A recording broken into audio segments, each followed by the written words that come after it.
বিচার বাংলাদেশের সকল পুলিশ সদস্য করবে।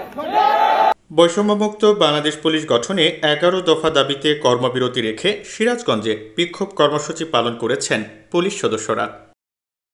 বৃহস্পতিবার সকালে সিরাজগঞ্জ পুলিশ লাইন্সে জেলা সহকারী পরিদর্শক, সহকারী উপপরিদর্শক ও কনস্টেবলরা এই কর্মসূচি পালন করেন। এদিন বিক্ষোভ চলাকালে বক্তব্য রাখেন এসআই শাহিন মাহমুদ, এসআই ইয়ামিন সরকার ও এএসআই জাহিদ হাসান প্রমুখ।